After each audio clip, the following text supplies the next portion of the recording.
Good morning, everybody. It is Monday, the 30th. I have the day off. I'm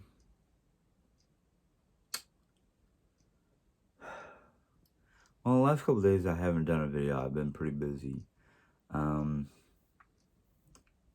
we have a new mandate here in Rolla that it is now mandated in the county of Phelps, which is basically Rolla is the county seat. Um, that everybody in Phelps County, all of the different little towns in Phelps County, the ones that I know about is St. James, Rolla, Salem. I don't know what other towns are in the area. I just know that Phelps County, as of 9 a.m. Friday morning, is mandated that everybody has to wear a mask going in and out of buildings. You don't have to wear a mask at home. That would be ridiculous. Um, you don't have to wear a mask while in your car. But it is recommended by our county. In fact, they recommended it to the point where they actually put fines on those who are caught without masks. And Friday, nobody seemed to notice it, and we didn't get a chance to put up a sign in our window until Saturday because we forgot to call the boss and say, hey, there's a mandate, should we put a sign in the window? And Friday was such a bad day for me because I was having nervous breakdowns left and right because 90% of the people coming into the store did not have masks on, which made me go, what? Are you kidding me? So Saturday morning, we finally put a sign in the window. We had to replace it Sunday morning because somebody pulled it down Saturday night. But Saturday during the daytime, thankfully, most people were like, oh, okay, and either A, did not enter the store, or B, got their mask out of their car. Like, great place for your mask to be when you should be wearing it is in your car. Ever since ever since the pandemic started, Jerry Ann and I have been basically mindful and wearing masks anytime we leave. Sorry, my hair. I have bedhead. This side of the head is what I sleep on for the most part, and this side of the head don't want to lay down. But anyhow, Saturday there was only 4 kids that basically they walked in the store, and I was basically the one in charge because the other person who's usually in charge left early, but I had to literally go, gentlemen, if you don't have masks when you walk in that store, you need to exit the building and get a mask on before you come back in.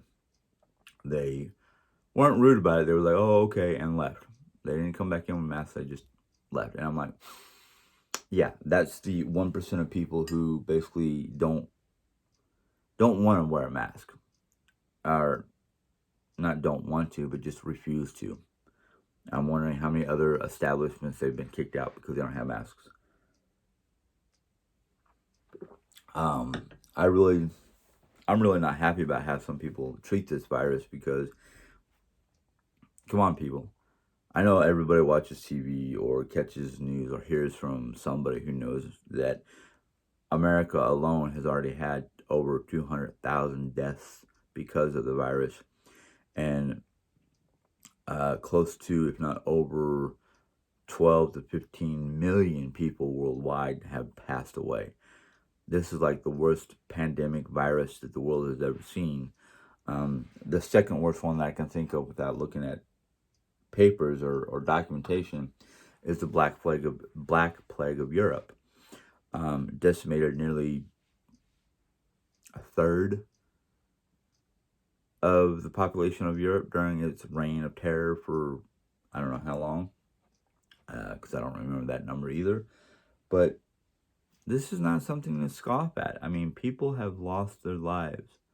If you have not been touched directly by the fact that you lost a family member, you either know a family member who's gotten sick from it but survived, or you know somebody, whether it's a friend or a friend of a friend or whatever, you know somebody who's passed away from this virus.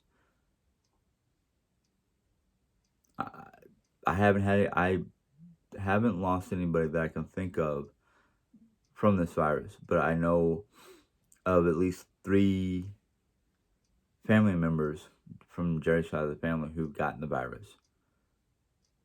Luckily, they were smart. They stayed at home. They did everything they could to increase their immune system or make themselves healthy again. Whether it's boosted their vitamin intake, soup, homemade chicken noodle soup. For some reason, even though it's an old wives' tale, it does make a difference.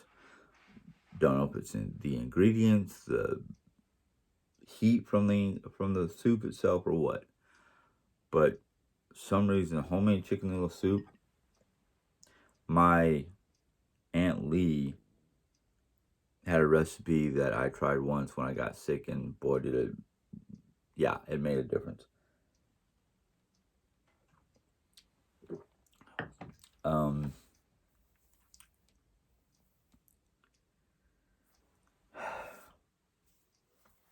Things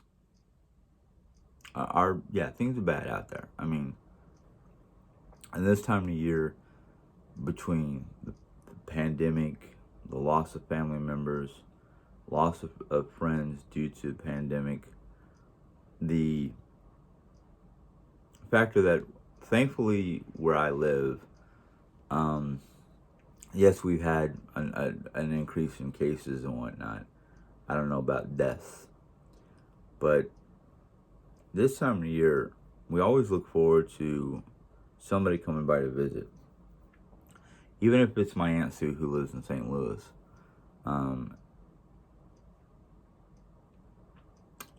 I don't want anybody to come out here, not because of the fact that I don't want them here. That's not the reason. I don't want people coming and getting sick, or I don't want people who are sick and don't know about it coming to us. We don't know who's carrier and who's not carrier unless they get like an actual diagnosis or whatever. But because this pandemic is so bad, I would rather family members stay home in their homes being safe than taking the risks of traveling and then getting sick because someplace they had to drive through, or somebody who was on a plane that didn't show signs of having the coronavirus. It is better off to have family afar staying healthy and calling or FaceTiming or video chat or whatever during the holiday season. Now, it makes things safer.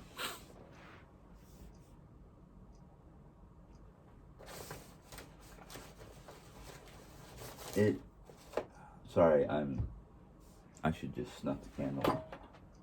Jim, just be smart, snuff the candle.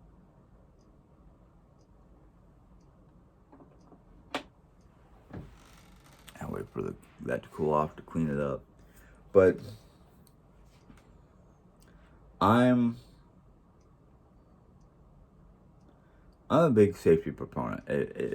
If you have to stay home because you think you're coming down with something that could be a bad thing, so be it. I'd rather be at home and safe than unsafe. Whether you're coming to me or me coming to you or whatever. I would rather have a safe holiday than the possibility of making the holidays even more worse because you feel guilty that you got somebody sick, or you feel upset towards your family member because they got you upset. I mean, I know a lot of family members are like, it don't matter how it happened. You still love each other. That's great. That's awesome. That's the way it should be.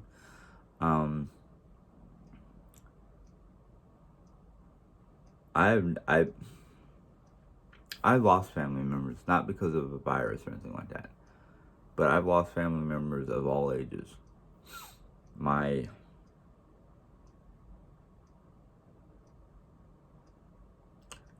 can't remember her name. Well, My one aunt, she passed away a couple weeks before she turned 100 years old because she fell and cracked her hip.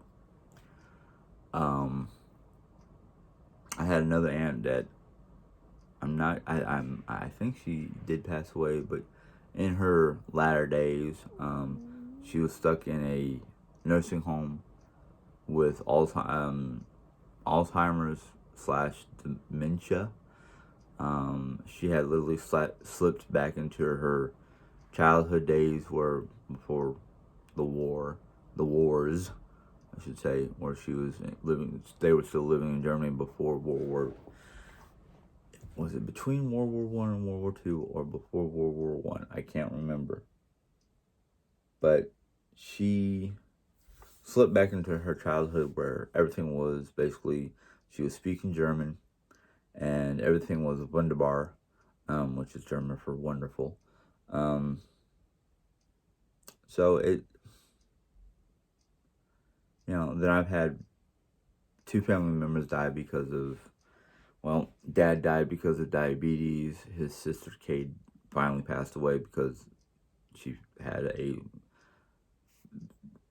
heart attack. Basically, her heart failed, basically, and she survived multiple heart attacks and high blood pressure and double bypass surgery or triple bypass surgery or something like that.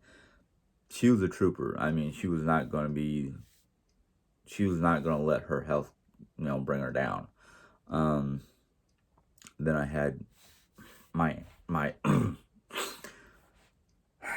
grandma basically deteriorated. Grandma basically let herself slip into deterioration. She stopped eating because her sister, my Aunt Helen, mom's Aunt Helen, she would have been my second Aunt Helen, I don't know. But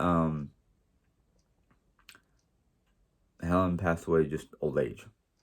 I mean, when she was younger, she was a spinster, so she didn't have to deal with the stress of kids or a husband or anything like that. But she spent a lot. She had money.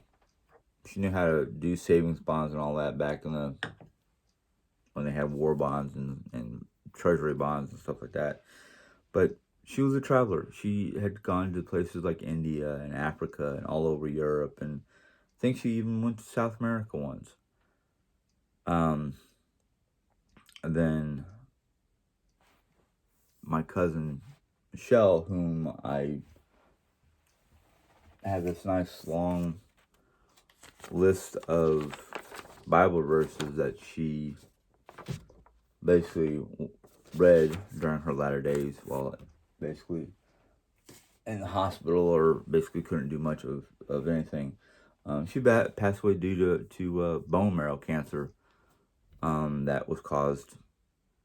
We're not exactly sure how it was caused. The only thing we can think of is the fact that she worked during her college days in a paint factory, and I think their safety equipment was not very adequate, and she breathed in too many fumes, which finally got into the bone marrow. They could have taken care of that earlier, but misdiagnosis by a doctor that they basically put a lawsuit out on and won the suit. But the thing is, life is precious. It could be very long, it could be very short. Some people have had children die on them for one reason or another.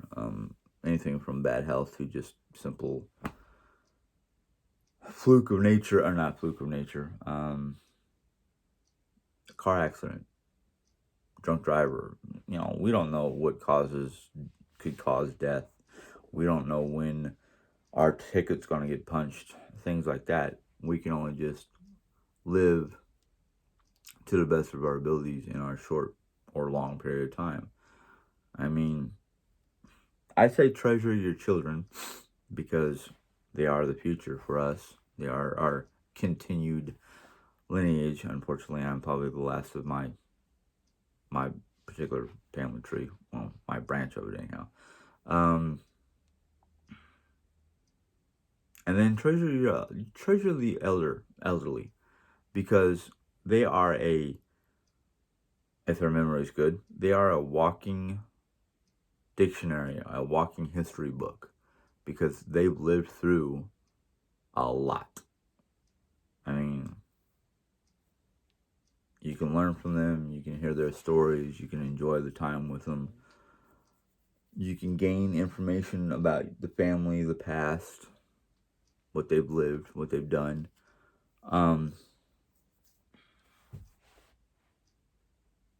It's one of those things where it's like you treasure your young and you try to teach them how to do right, and you try to teach them how to live right.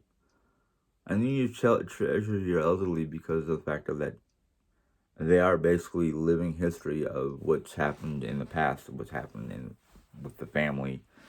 They might know family members that you've never met.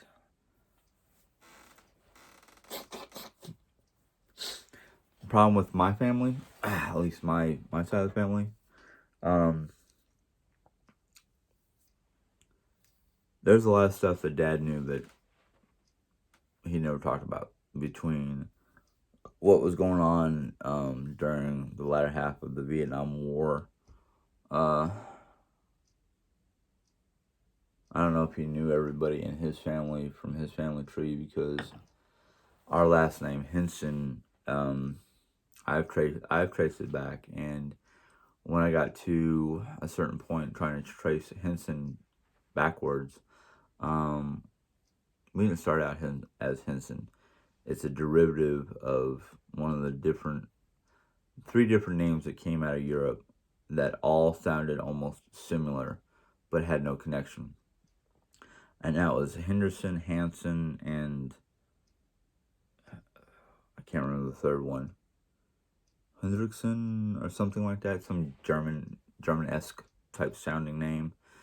And trying to trace that backwards is kind of like, great, am I a member of that family, or that family? It was easier tracing my mom's side of the family, because we traced it all the way back to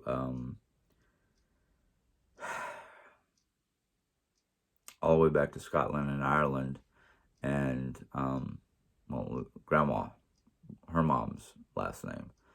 My grandfather's last name is from Germany, but it's also got connections with Ireland and Scotland. And mom's side of the family, or grandma's side of the family, I should say, is we think, we're not 100% sure, because it costs us extra money to look at the ancestry information for Europe. But the one gentleman that we met here in Missouri, who was, or is, I don't know if he's still doing it, but he had literally traced our ancestry, my mom's ancestry, all the way to a war general in Eric the Bruce's war cabinet. Robert DeBruce, there we go, Robert DeBruce. I did get some information that made me go, okay, is that which member of the family from Scandinavia? But some of the information I found was connected to Leif Erikson and one of his generals or whatever. But history is interesting. I love history because of the fact of all the facts and whatnot. The thing about history, though, is you have to try to look at both sides of the coin, because for the most part, history is written by the victor, and that's only half the information. But anyhow, I heard the footsteps of my wife, which means she's awake, and it's almost 11 o'clock. Yeah, I did not want to wake her up, because I wanted to spend a little bit of time reading, a little bit of time chatting. I'm going to, my dear cousin Michelle, who wrote all those verses for us to look at, she went from Mark to James and back to Mark. The one I want to read out of Mark is basically, it says here, Mark 2:9. Which is easier to say, to the paralyzed man, "Your sins are forgiven," or to say, "Get up and take your mat and walk." That's very interesting because the fact that both phrases, "Your sins are forgiven," or "Get up and take your mat and walk." Now, the second one sounds a little harsh, like, "You're not paralyzed, just get up and move." The other one is a little bit more gentle. Your sins have been forgiven. It's a little bit more. It's not only a gentler way of doing it, but it's also an uplifting way to do it, because it's basically saying that you've been forgiven of whatever caused you to be paralyzed. Now, in our modern day times, we think of being paralyzed as you cannot walk. Your legs are basically broken, or you have had a serious injury to paralyze your lower body. So the second one is kind of hard, because of the fact that we don't know who's paralyzed by a sin or a grief or an emotional paralyzation compared to a physical paralyzation. Now, back in Jesus' day, there was no formal medicine. There was no teaching or schooling on how to deal with emotional paralyzation other than just emotional support. And that could be anything from your family gathering around you and consoling you with your issues. And the only way to know that your legs were broken was basically you try to get someone to stand up and they just collapse. Okay, well, something's definitely wrong with their body. Nowadays we have all our technological, equipment to X-rays and CAT scans and all those different pieces of equipment, as well as just regular, doctors who can figure the problem out and give you a diagnosis of what your issue is. Then we go into James 5, verses 14 and 15, and it says here, "Is anyone among you sick? Let them call the elders of the church to pray over them and anoint them with oil in the name of the Lord. And the prayer offering in faith will make that sick person well. The Lord will rise them up. If they have sinned, they will be forgiven."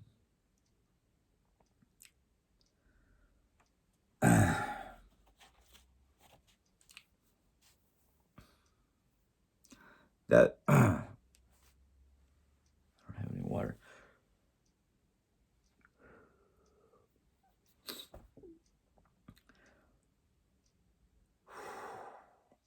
See, this is one of the things that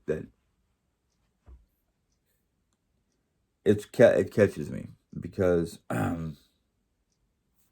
back in the day, back during Jesus' time, the elders of the church had multiple functions.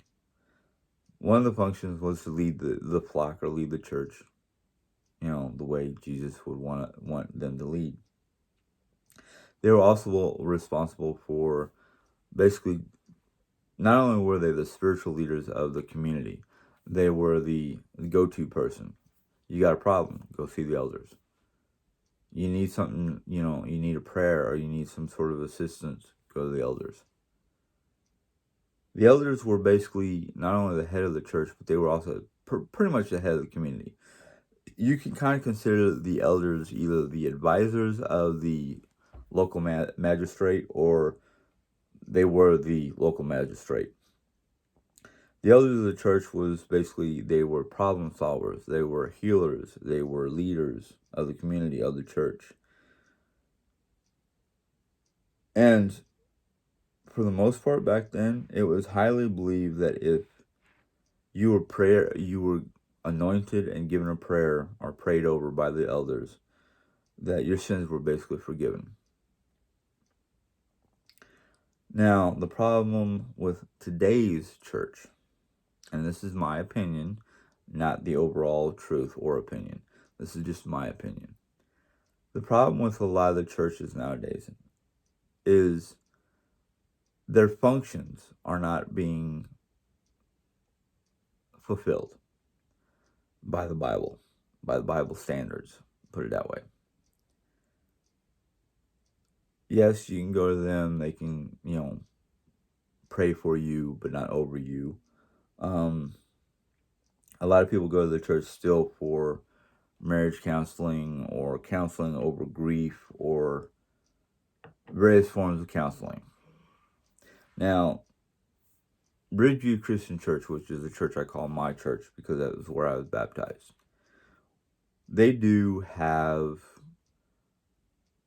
various different group sessions for various different things. One of them has to do with just everyday issues. They have a group that is basically for people who are trying to get over an addiction. I don't know if they deal with alcohol and drugs, but it's basically a group to help support those who are either trying to get over an addiction or had an addiction and just need support so they don't go back to the addiction, things like that. They also have women's groups, children's groups. They have fun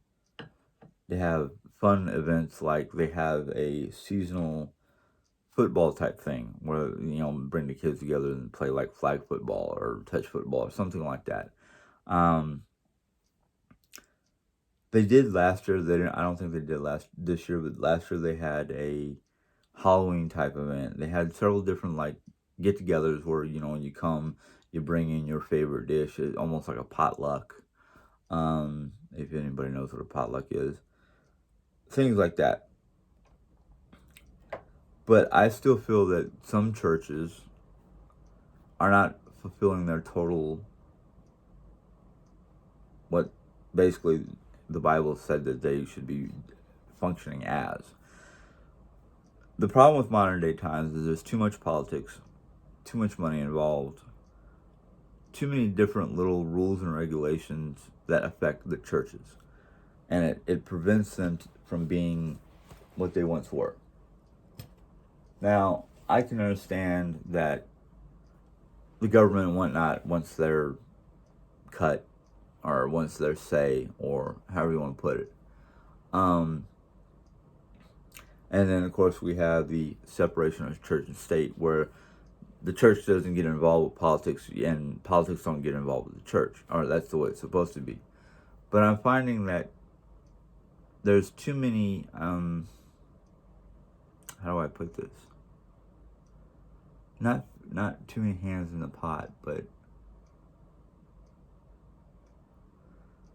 there's too many influences outside of the Bible and outside of the church in the way that the church was originally established.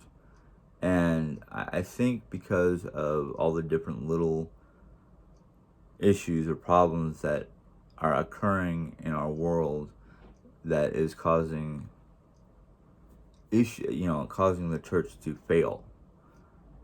And it could be anything from human influence, could be anything from government influence, could be any kind of influence that is outside of the Bible that is just causing too many issues. Now, one of the things that I see as a downfall for the church is a lot of the education, a lot of people who go and get education for the church, like to become a minister or a pastor or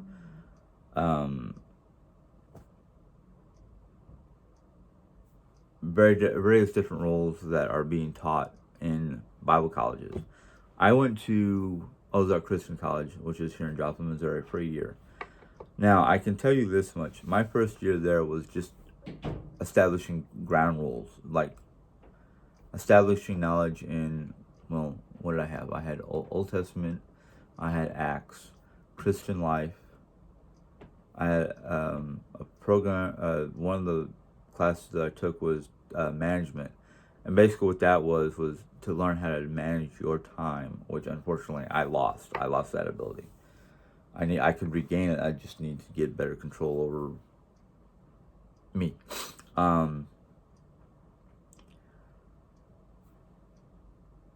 because I only had the financial backing for 1 year because my grades weren't up to par, because I have what I call, well, what has been diagnosed as test anxiety. The knowledge is here.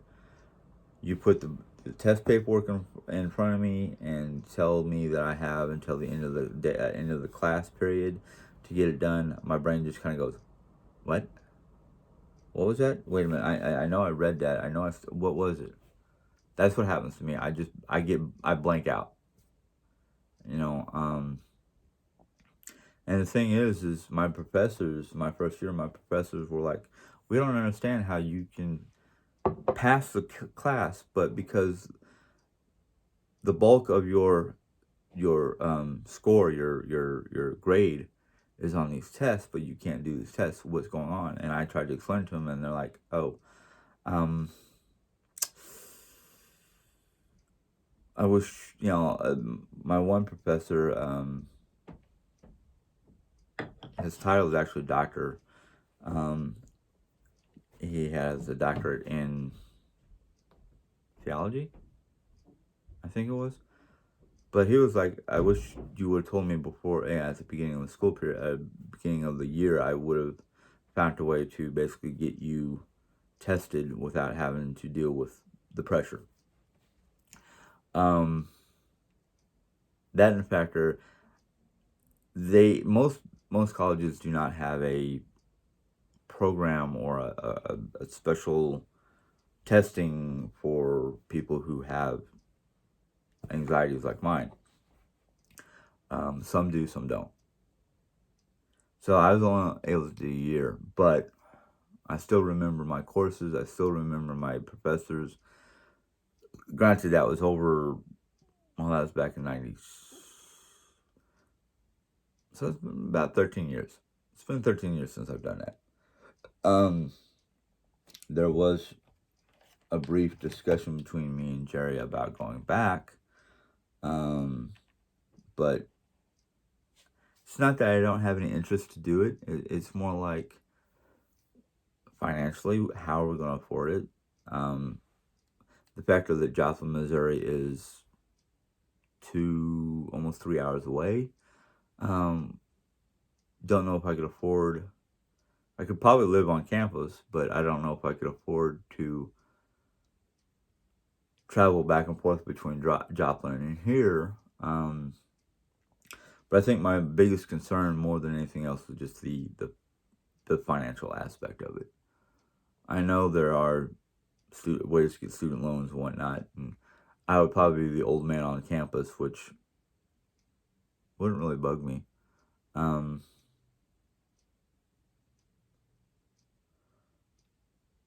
But faith alone. Let's just put aside the church building, put aside the whole aspect of modern day church.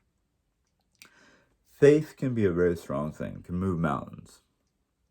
Whether you have faith in yourself, which I think faith in yourself is gained by faith in a higher calling or a higher power, however you want to put it.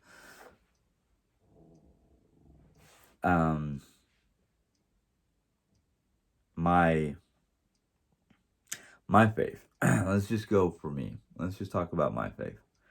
My faith is kind of a weird thing because I've had issues since. Oh, excuse. I've had issues with modern day faith, or what a lot of people want to call a proper religion. Faith and religion to me are two different things. You can have faith in a lot of different things. Religion, well, religion can be a bit of a problematic thing for me, because when I think religion, I'm thinking of a building, a person leading a group of people, talking about a particular faith, or talking about a particular deity. Let's just say deity, because but Christianity, which is a faith, it's not just a religion, it's a faith as well. It can be combined into one thing. Now we have our Bible, which is the translations of Jesus' words and the disciples' words and the various people throughout the biblical history that make up the Bible. Now, the problem with the Bible, as a lot of scholars and theologists are discovering, is not all the information that was originally written or originally spoken has been put in our modern day Bible because of language, enunciations, proper verbs, proper nouns, various things of that caliber that make up our modern day language. Trying to translate languages that have not been used in centuries into modern day English or even old school English, King James era, who had the Latin text translated into English, which again has issues because of the way the Latin language is. That in effect, the Latin language of the Bible, of the time of the Bible, is basically a old, if not deceased, language. Just like modern day Hebrew is slightly different than old school Hebrew. And Aramaic, which is what the original Bible was written in, is a dead language. Nobody speaks it no more. So trying to translate the full text into a modern day text is difficult. That in a factor, it is believed that King James had basically the scribes leave out certain information due to a inability to understand it or inability to describe it in a way that could be controlled or understood by the average person. That in factor, it is believed by many different people, scholars and theologists alike, that during those times that the Bible was being translated into English for the English church to use, various different groups did not want certain information in there because it would cause so much chaos within the church that they would lose control of the people. So, yeah, certain pieces of text had not been added, and they're discovering these texts, and some people want it to be put into a new Bible. Some people just want to leave it as is. So, leading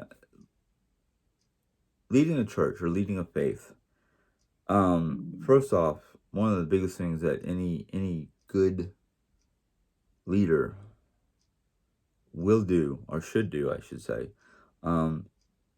transparency. When somebody wants to lead a group of people and they don't want any mishaps or hiccups or misunderstanding, they need to be transparent. They need to basically put all their cards on the table, put the truth out in the open. And if people don't like the truth, they will either A, walk away from the situation, or B, cause a commotion.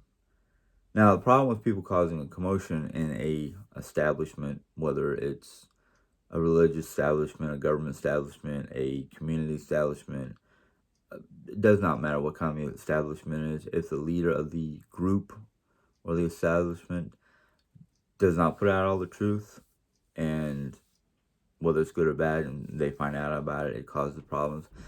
But for the people who hear the truth and want to cause problems because of the fact that they don't like the truth, that's on them. There's nothing any individual person can do.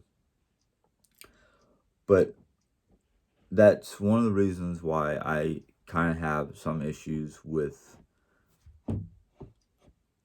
I shouldn't say the Christian faith, but some Christian organizations, because of the fact that there's not enough transparency, or when the truth really finally comes out and it shakes the known foundation, which is could be a false foundation, you're going to have people like me who step away from the building but keep the faith of being a Christian. That's basically what's happened to me. I've basically lost, I haven't lost my faith in God or my Christianity. I've just lost my faith in people trying to tell me how to be. Now, well, this is a little bit of a long chat, but that's all right. It's been a while. Now, I have been studying or looking into the Norse people. Now, I looked at their mythology, their beliefs, their lifestyles, who they were. And sometimes when I go studying into different things of history and whatnot, I kind of get a little off kilter, get a little too deep. Now, because of that, there's been some issues going on around the house. Not bad issues, just the fact that have gotten a little dark at times, moody, things like that. Now, part of it is my study. Part of it is just the fact that it's that time of year where I get a little gloomy anyhow because of loss.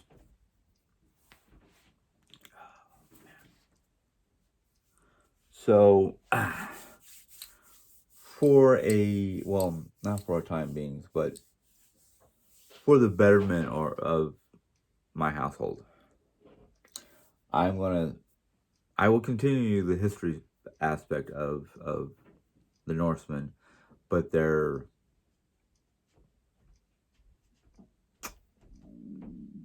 how do I put this? Their religion. I'm not going to look into that no more due to the fact that it's taking me into places that have been causing issues.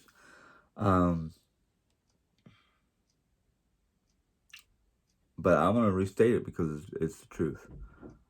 I'm a Christian. I will always be a Christian. I will always have my roots deep into my family background and the religion I was raised upon.